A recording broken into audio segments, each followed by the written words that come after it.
We are very fortunate really to having two scholars who can enlighten us, who can tell us a lot about issues that we are dealing with right now.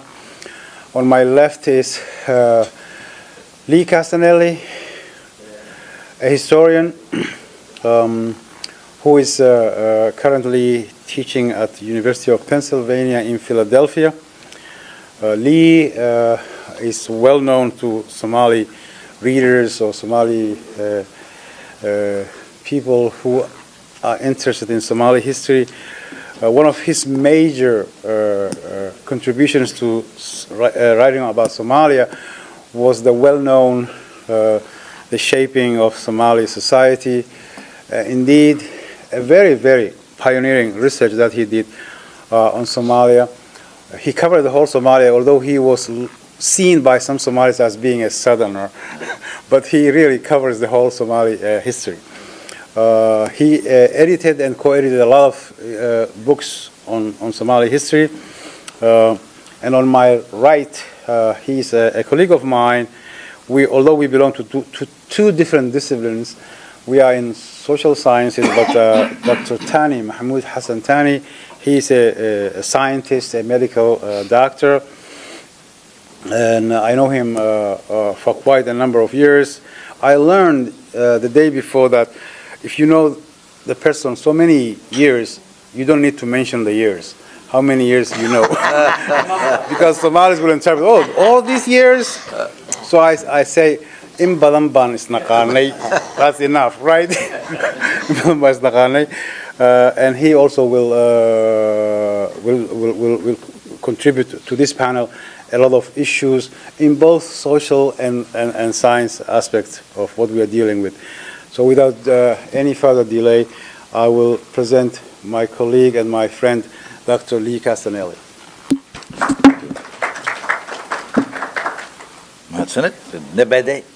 It's really an honor for me to have been invited to this 20th anniversary celebration of the Elef Mai.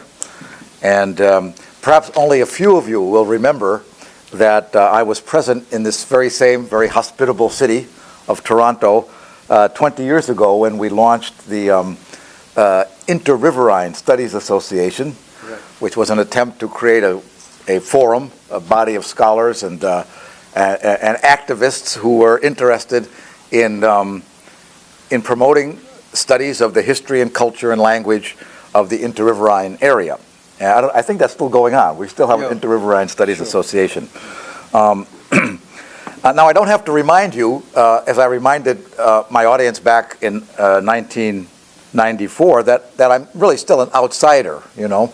I am an outsider. I know I don't speak Mai, and not too many Gauls, I think, speak Mai, but, you know, some are learning it. I'm not an advocate or a politician, right, who wants to, or an activist who wants to sort of push Mai out front, but I'm an historian and a social scientist that really wants to examine the role that Mai speakers and that the region where Mai speakers live, what role it's played in the history of the Horn, because as we've heard at this conference, history always gets written by those who are in power. And the history of people who aren't in power often gets silenced or submerged. But we know in all cases where minority histories or submerged histories they don't go away. They remain active.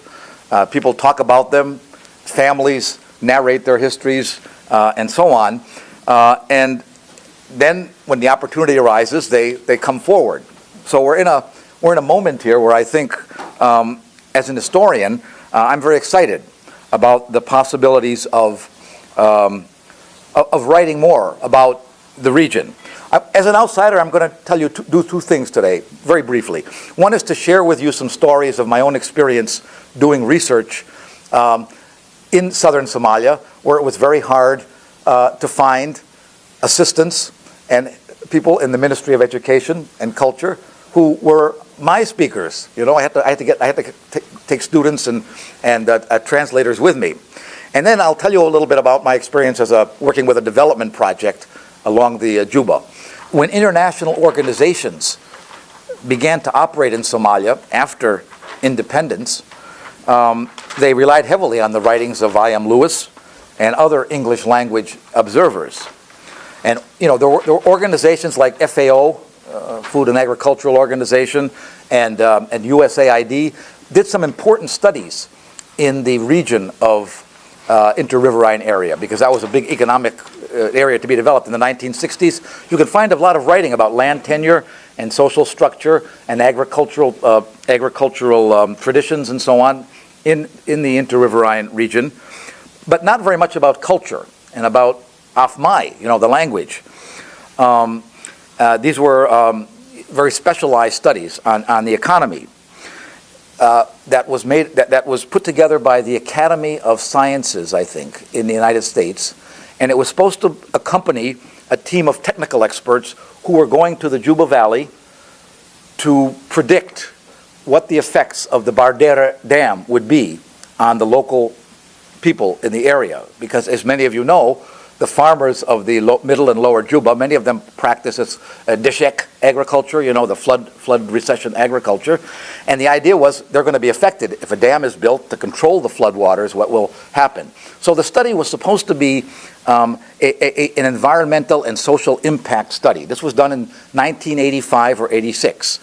As you know, the dam was never built because the state collapsed. But the idea was to do a thorough study, and the World Bank and the German aid was going to assist and build this dam.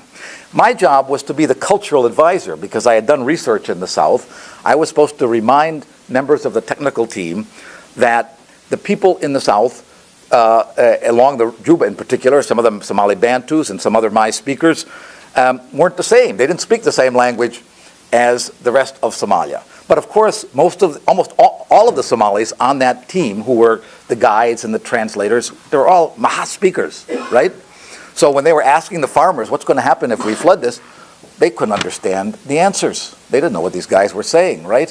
So the point of this, even though I told them, I think you're not really understanding what the local farmers think about agriculture and what they see as the best solution for the periodic flooding or lack of water that they get.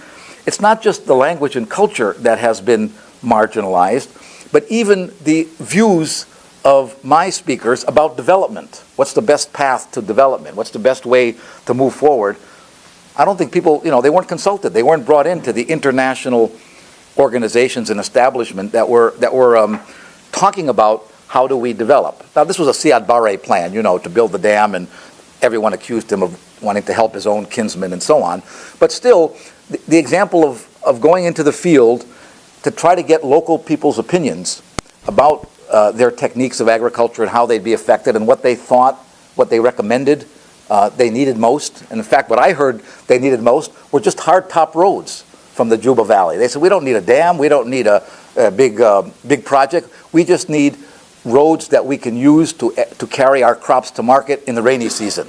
Otherwise, we get stuck and we can't get our stuff out. That was a very simple request. But of course, international aid and the Siad government, everybody wanted to build a big, prestigious project that would help the clan and help the electricity in Mogadishu and so on. But listening to the local people, that wasn't there because no one heard the Afmai voices. So that was one example, just from my limited experience, of just what everyone's been talking about. The other thing is, when I first went out to do field work for the book, I went to the Ministry of Education, and to my great fortune, the person who was there to help me was Musa Galal. Everyone knows Musa Galal, an Isak guy, but one who really understood. He said, I don't know Mai at all, but I know if you're going to work with the Odes, the Lashins, the historians in the South, you've got to have Mai. You have to have someone who knows Mai. He knew that, even though his own work was in the Mahad, poetry and Gabai and history and folklore and culture. So we had to look around very hard in the Ministry of Culture and Higher Education to find someone who could help me identify local students and put me in touch, and who was trusted by people in Afgoya and Dafet and Shalom Bod, because I was trying to collect the history of people along the lower Shabelle at the time. So that's another example where, at the time, the presence of Afmai speakers in the official educational ministries of the government was very small, very, very small. I am very, very happy that the LFMI group has talked about multicultural Somalia, not saying we're going to push our language ahead of all others. We're talking about a much more positive kind of, we're going to enrich all of Somali studies. We're going to enrich all of Somali publications and Somali language studies by bringing Mai into it, as opposed to saying we're going to just talk about Mai. We want to do multicultural Somalia. This is a real step up from, I think, what happened in 1994 when I felt that people were very angry, rightfully angry about being neglected and ignored. And Somali minorities, as Mukhtar was saying, was just being discovered in the Somali Studies Association. But now I hear that being replaced by a more positive sense that my language and my poetry and my literature and I think so many other things will add to an appreciation of what an interesting country Somalia is. It was kind of boring when it was just monocultural, right, and monolinguistic. Yeah. It's not the real Somalia that we know when you go there. So this was a very positive thing. I dug up a copy of a book that was published in 1955. Linguists will know this. It's called Il Somalo della Somalia. And it's called Grammatica, it's grammar and texts from the Benadir, Darod, and Diggle. 3 different language groups identified by this Italian linguist. He was preparing this in the early 1950s when the Italians were in charge of Somalia as a trusteeship territory. And what he was saying is that I need to teach these Italians that there are 3 different, he called them dialects at the time, he didn't call them languages, but he was very aware that you can't understand, just by learning one, you can't understand the others. Isn't that interesting? I mean, we think now that they're the ones who kind of had it all. In 1955, Diggle was considered a language, or a set of languages, you know, as he says, that was pretty well known, and I don't have to spend a lot of time on it, though he did include some texts from the Diggle, from Shandafet and Baidoa texts and Burhakaba texts and so on. Very interesting stuff, and there's a lot of stuff like this, but it's in Italian. So if our young students want to study in the 1940s and 50s, what Mai was like, they have to read a little Italian. And in fact, you know, one of the first phrases that was collected here was Digilka Hadalshe Kakanye. I agree. You can see one of the phrases from there. He was saying, for example, even in 1955, that the northern dialect and the Benadiri dialect, as he called them, they were becoming lingua francas and coming together. Whereas the Diggle, as he called it, dialect, was not yet joining them as a language of a lingua franca around the country. It was remaining separate. So we've got some interesting history of the language through what the Italian observers and people who are just preparing useful books for administrators, what they had to tell us.